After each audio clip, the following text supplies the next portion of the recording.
Mesdames, Messieurs, bonjour. Très heureux de vous retrouver pour cette nouvelle émission Power Boost. Alors cette semaine, je suis en région Occitanie à la découverte d'une exploitation. Vous allez voir, elle est vraiment étonnante. Et puis, il y a aussi un coup de gueule à pousser, car on le sait, dans cette situation exceptionnelle avec le conflit ukrainien, il y a un véritable impératif à produire. Top départ pour cette nouvelle émission Power Boost.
Salut Dominique.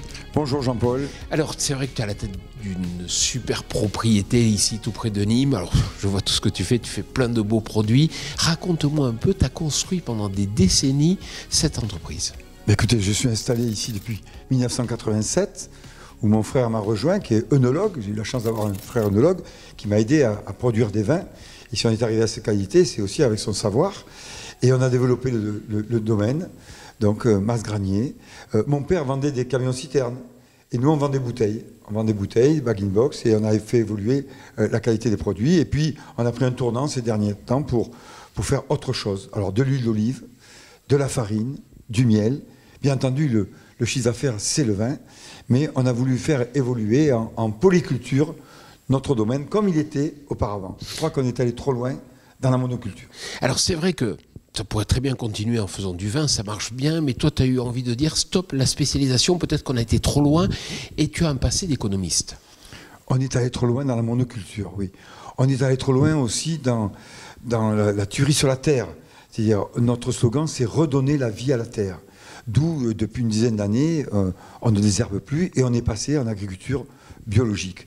La terre est vivante. On la rend vivante avec les moutons, on va le voir tout à l'heure. On la rend vivante aussi parce qu'on travaille mieux les sols, on traite mieux avec du cuivre, avec du soufre, et on a des produits vivants. Et puis, on a voulu changer le vin, on a mis d'autres produits, du blé, du tournesol, on a voulu essayer des pois chiches, le miel, l'huile d'olive, et on se dit, le vin, le pain, ça a une connotation, je dirais, religieuse et d'échange. Dominique, tu as eu plein de responsabilités professionnelles et tu en as encore, tu es président de la SAFER Occitanie. Et ce que tu dis, c'est qu'il faut aller chercher la valeur ajoutée et justement, c'est par cette diversification qu'aujourd'hui, on peut gagner mieux sa vie. C'est évident. En vendant des camions-citernes, on enrichit le négoce. En vendant des bouteilles, d'abord, on se fait plaisir, on sait pourquoi on travaille, et puis la valeur ajoutée, elle est là. Je veux dire, le résultat économique. Je suis pour l'agriculteur durable, celui qui fait de l'environnement, qui fait de l'économique et du social, parce qu'on a une équipe avec des personnes qui travaillent depuis longtemps. On a gardé des régisseurs 44 ans, des employés 30 ans, 35 ans, et ça continue encore avec une équipe dynamique. Je pense que la réussite du Mas-Granier vient aussi de son équipe. Le groupe est meilleur que le meilleur du groupe. On va aller découvrir ton mas, ton exploitation dans le détail de toutes ces cultures, mais à la fin, il faut savoir que tu pousses un coup de gueule parce qu'avec ce qui se passe aujourd'hui en Ukraine, il est important aujourd'hui de planter la moindre parcelle de terre. Si vous êtes éleveur et que vous avez du mal à vous fournir en paille, planter du miscanthus peut être la solution. On écoute Alain Jeanroy. Les éleveurs se sont aperçus que le miscanthus avait un pouvoir absorbant qui était 3 fois celui de la paille. que cela permettait d'utiliser moins de produits pour pailler les animaux et d'y revenir moins souvent, donc une économie de travail.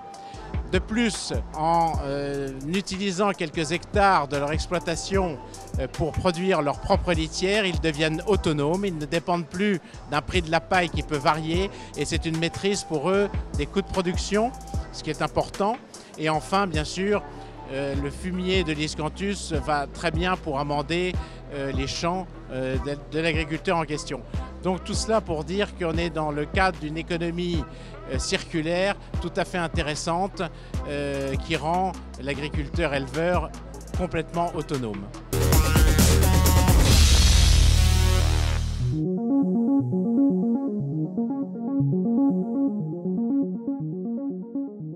Alors Dominique, ça fait 30 ans que tu plantes du blé, mais là c'est une variété un peu particulière. Ça fait 30 ans que je plante du blé, que je sème du blé, mais ça fait 5 ans que je perds des ronds en faisant du blé. Donc depuis 2 ans, et cette année particulièrement, on a voulu planter de la Florence Aurore, un blé tendre, ancien, pour faire de la farine. Alors l'idée c'est quelque part derrière de pouvoir le moudre. Oui, on a acheté un moulin à farine que nous avons reçu ces derniers jours et on a déjà expérimenté l'année dernière la récolte de Florence Aurore et ça fait une farine extra. Ça veut dire que tu veux même pas la vendre cette farine? Si, quand même. Non. J'ai un caveau de vente de vin parce que mon métier c'est vigneron, une vente au domaine qui marche bien et que j'agrémente avec de la farine, avec de l'huile d'olive et d'autres produits. Donc cette farine, non, je ne la vendrai pas ni au moulin voisin, ni aux coopératives, je la garderai pour moi, je la stockerai et je ferai de la farine. Ce que tu veux dire, c'est qu'il y a quand même pas mal de gisements de valeur ajoutée à aller chercher? Oui, et puis c'est le côté symbolique aussi. On produit du vin, on produit de la farine pour faire du pain. J'ai fait un four à bois où on fait du pain et des pizzas et plein d'autres choses derrière. Donc c'est un peu aussi pour l'autonomie alimentaire.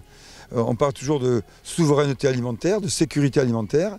Eh bien, nous, on ne le dit pas, on le fait. Bon, à présent, on va aller voir une plantation, un verger un peu particulier, puisque là, tu défies quelque part le réchauffement climatique. Le dernier salon de l'agriculture a montré que la data et la traçabilité intéressent de plus en plus d'acteurs. Voyez l'exemple de Connecting Food. Alors, Connecting Food, c'est une plateforme de traçabilité alimentaire.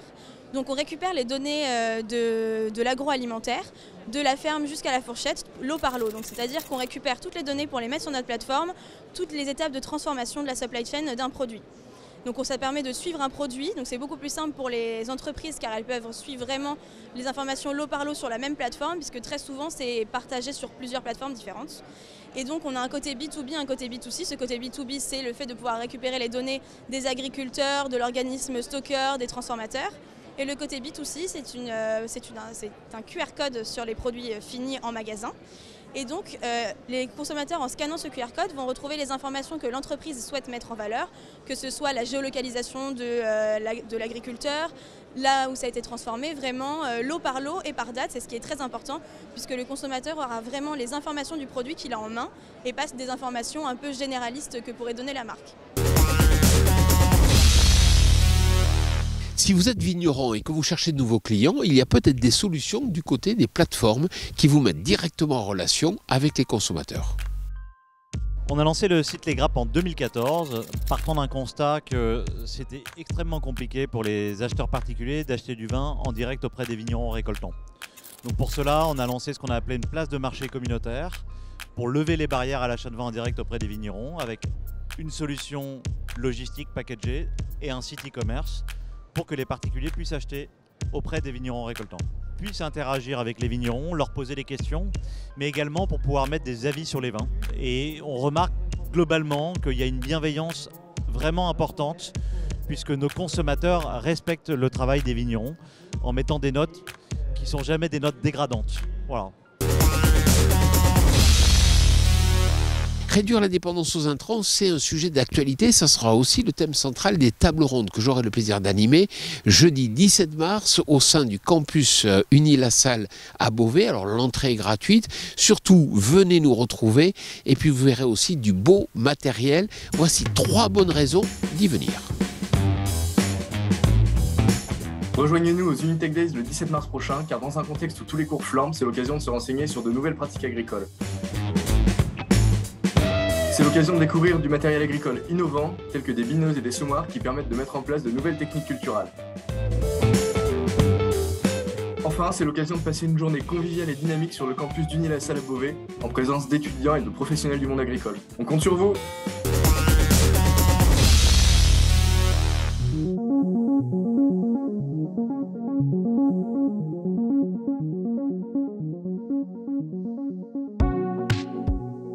Bon, alors tu as planté des clémentiniers? Oui, j'ai planté des clémentiniers pour défier, je dirais, le réchauffement climatique. Un demi-hectare, des voisins l'avaient fait à Vauvert. On s'est aventuré avec mes enfants, Louis et Lison, pour planter ces 200 arbres. Et j'espère que dans 2-3 ans, on pourra manger des clémentines au Mas-Granier. Alors Dominique, si je suis venu te voir, c'est parce qu'on a fait une émission ensemble au Salon de l'Agriculture et c'est vrai que j'étais alerté par ton propos. Ah, qu'est-ce qu'il faut voir? Il faut voir que très clairement, le gouvernement Sarkozy, le gouvernement Hollande, le gouvernement Macron, quelque part sous la vindicte des écologistes, ça fait qu'on a oublié la mission essentielle de la sécurité alimentaire et le rôle des agriculteurs qu'ils pouvaient jouer dans ce domaine. Alors tu as du recul, tu as été président de Chambre d'agriculture, tu es président de la SAFER Occitanie. Aujourd'hui, tu lances un signal d'alerte. On oublie que la nourriture provient de la terre. On oublie la souveraineté alimentaire. On l'a vu avec les masques, on l'a vu avec le Doliprane. On va le voir demain avec le grain de blé, le grain de riz. Si le virus tombait sur le grain de blé et le grain de riz, c'est 800 millions de personnes qui meurent demain. Donc je tire une sonnette d'alarme. Il faut produire, il faut cultiver, il faut maintenir des agriculteurs durables, qui soient forts économiquement, qui soient forts pour l'environnement et qui fassent du social. Donc on a besoin d'agriculteurs vivants et forts, on a besoin de les défendre. On a défendu toutes sortes de métiers, l'aérospatial, les restaurateurs et autres. On ne défend pas assez l'agriculteur qui nous nourrit.